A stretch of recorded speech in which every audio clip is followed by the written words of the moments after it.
देखिए, प्रधानमंत्री जुमलेबाज हैं। प्रधानमंत्री वसूली गैंग के मुखिया हो गए हैं। प्रधानमंत्री के लिए प्रधानमंत्री कुछ भी बोल देते हैं। प्रधानमंत्री पद की जो गरिमा है, उस गरिमा का मुझे लगता है 10 साल में उन्हें एहसास ही नहीं हुआ। आजमगढ़ की जनता ये जानती है कि आज के समय में धर्मेंद्र एक बड़े सोशलिस्ट लीडर हैं। तो आजमगढ़ का आप इतिहास देखेंगे तो कभी भी इतना नाकाम, इतना नकारा सांसद आजमगढ़ का नहीं रहा। 2-2.5 साल में कुछ भी नहीं कर पाए भाई। अब आजमगढ़ की गिनती होता है कि वहां का सांसद निरहुआ, कौन कौन से गाने बजाने, तमाम निरहुआ गुरहुआ इस तरह के शब्द लोग यूज करते हैं। और आजमगढ़ शुरू से आजमगढ़ सोशलिस्टों का गढ़ रहा है। तो कुछ यादव समाज के लड़के थे, वो कह रहे थे भाई कि यहाँ से उनको कोई यादव नहीं मिला है। अगर इस तरह देखा जाए तो मुझे लग रहा है नरेंद्र मोदी को तो सबसे पहले यूपी ही छोड़ देना चाहिए। भाई गुजरात में थे वो, गुजरात के हैं, वहाँ से आए, फिर बनारस से लड़े। जो लोग स्थानीय बनाम बाहरी का मुद्दा उठाए हैं, ज्यादातर लोग भारतीय जनता पार्टी से संबंध रखते हैं। आजमगढ़ ऐसा जिला है जहां 13 से 14 विधायक समाजवादी पार्टी के पास हैं। 10 के 10 विधायक, 3 एमएलसी समाजवादी पार्टी के हैं। समाजवादी पार्टी की तरफ से जो चौथी लिस्ट आई थी उसमें एक बड़ा नाम था, वो नाम था धर्मेंद्र यादव का। आजमगढ़ से दोबारा उनको समाजवादी पार्टी ने उम्मीदवार बनाया। इससे पहले हमने उपचुनाव में देखा था किस तरह से समाजवादी पार्टी बहुत ज़्यादा अति आत्मविश्वास में थी कि वो सीट हार गई थी। मतलब वो सीट जिसके लिए नेताजी कहते थे कि मैनपुरी मेरा दिल है तो आजमगढ़ मेरा धड़कन है, कुछ इस तरह से वो बात रखते थे जब वहाँ आजमगढ़ में अपनी सभाएं वो अपनी सभाओं को वो संबोधित करते थे। उस आजमगढ़ में अखिलेश यादव चुनाव प्रचार करने के लिए नहीं गए थे उपचुनाव में।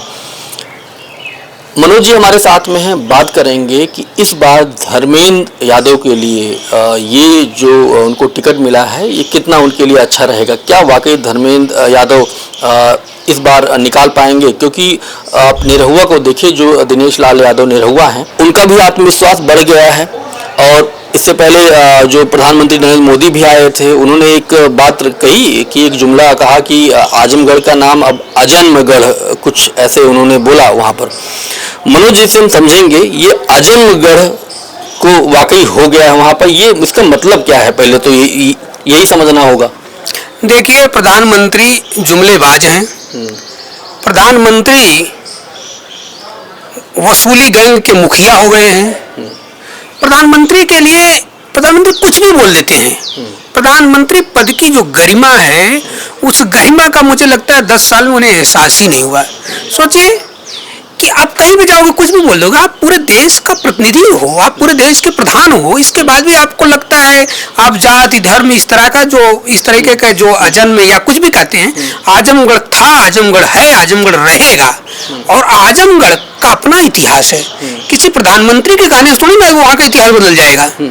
और रही बात निरहुआ और तमाम लोगों की, तो मुझे लगता है कि समाजवादी पार्टी उस समय से थोड़ा सा आत्मविश्वास ज्यादा और मैनेजमेंट कम हो गया, इसलिए वो समाजवादी पार्टी वो सीट हार गई। वैसे भी थोड़ा सा इस मामले में कहूँगा आजमगढ़ का मिजाज अलग है।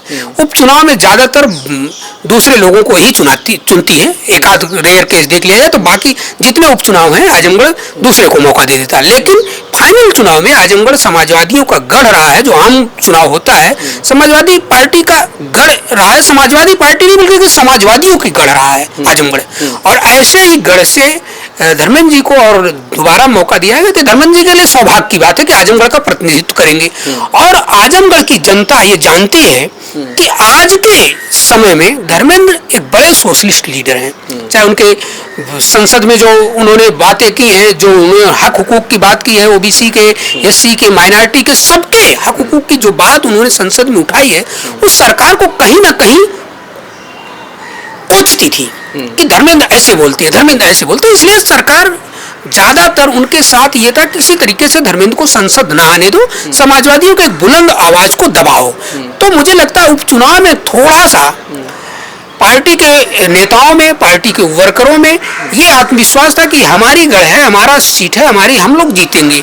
और उसी का फायदा निरहु जिले लिए। तो लेकिन अब आजमगढ़ का आप इतिहास देखेंगे तो कभी भी इतना नाकाम, इतना नकारा सांसद आजमगढ़ का नहीं रहा। 2-2.5 साल में कुछ भी नहीं कर पाए भाई। इतना हो गया कि आप जब से सांसद बने हैं आजमगढ़ में कोई काम नहीं हुआ है। काम के आधार पे देख लो, चाहे नाम के आधार पे देख लो। अब आजमगढ़ की गिनती होता है कि वहां का सांसद निरहुआ, कौन कौन से गाने बजाने, तमाम निरहुआ गुरहुआ इस तरह के शब्द लोग यूज करते हैं। और आजमगढ़ शुरू से आजमगढ़ सोशलिस्टों का गढ़ रहा है। तो आजमगढ़ में बड़े बड़े लोग नेता दिए हैं, आजमगढ़ के लोगों ने देश को दिशा दी है। ऐसे में मुझे लगता है कि समाजवादी पार्टी ने एक अच्छे नेता को आजमगढ़ भेजा है, और उस नेता को जो इस समय उभरते हुए सोशलिस्टों में सबसे बड़ा नेता है, और खास करके उत्तर प्रदेश में तो दावे के साथ कर सकता हूँ धर्मेंद्र जैसा सोशलिस्ट नेता बिरले लोग हैं। अभी मैंने धर्मेंद्र यादव से बात की थी जिस दिन उनका टिकट फाइनल हुआ था, तो कमेंट में बहुत सारे लोग कह रहे थे कि भाई यहाँ लोकल जो स्थानीय बनाम बाहरी का पूरा मुद्दा था। कुछ यादव समाज के लड़के थे, वो कह रहे थे भाई कि यहाँ से उनको कोई यादव नहीं मिला है। इस पर क्या कहेंगे आप? देखिए, ये तो सभी पार्टियों को सोचना पड़ेगा कि अगर लोकल नेतृत्व को लड़ाया जाए तो बेहतर है, लेकिन बड़े नेता अगर हैं, अगर उनकी विजन बड़ा है, बड़े विचार वाले हैं, और मुझे लगता है धर्मेंद्र जी बहुत बड़े सोशलिस्ट लीडर हैं, इलाहाबाद विश्वविद्यालय के छात्र भी रह चुके हैं, और तमाम जगहों से उन्होंने संसद में वहाँ का प्रतिनिधित्व किया है। तो ऐसे नेता के लिए किसी जिले में बांध देना मुझे लगता है उचित नहीं। अगर आजमगढ़ उनको टिकट दिया गया है तो आजमगढ़ के लोगों के लिए भी अच्छा है, और धर्मेंद्र जी के लिए स्पेशल है कि उनका सौभाग्य है कि वो आजमगढ़ जैसी क्रांतिकारी धरती से वो संसद में उसका प्रतिनिधित्व करेंगे। हाँ, मैं इस बात पे सहमत जरूर हूँ कि स्थानीय लोगों को ज्यादा तरजीह दी जानी चाहिए, लेकिन ये हर पार्टी को सोचना पड़ेगा। आप समाजवादी पार्टी से आशा करते हो कि स्थानीय लोग को दे, और दूसरा लाके गाजीपुर से लड़ा रहा है, दूसरा लाके कहीं और से लड़ा रहा है। तो ऐसे में मुझे लगता है, जबकि दूसरा भी व्यक्तिगत ख्याति प्राप्त इस तरीके के राजनीतिक जो हो तो उसे भी लाना चाहिए, और बड़े लोगों को किसी जिले में नहीं बांधना चाहिए। लेकिन इस बात से सहमत हूँ कि स्थानीय लोगों को अगर स्थानीय लड़ाओ तो अच्छा है। अगर इस तरह देखा जाए तो मुझे लग रहा है नरेंद्र मोदी को तो सबसे पहले यूपी ही छोड़ देना चाहिए। भाई गुजरात में थे वो, गुजरात के हैं, वहाँ से आए, फिर बनारस से लड़े, दोबारा जीते, मतलब साल 2019 में देश के प्रधानमंत्री हैं। अभी पिछले 1 महीने से आप देखिए तो आजमगढ़ के बहुत सारे ऐसे नेता जो बसपा में थे और जो बीजेपी में थे, बहुत सारे लोग समाजवादी पार्टी में शामिल हुए हैं। जब मैं धर्मेंद्र जी से बात कर रहा था तो उनका कॉन्फिडेंस वो झलक रहा था। आपको लगता है कि उसका फायदा भी मिल सकता है? देखिए, जो लोग स्थानीय बनाम बाहरी का मुद्दा उठाए हैं, ज्यादातर लोग भारतीय जनता पार्टी से संबंध रखते हैं।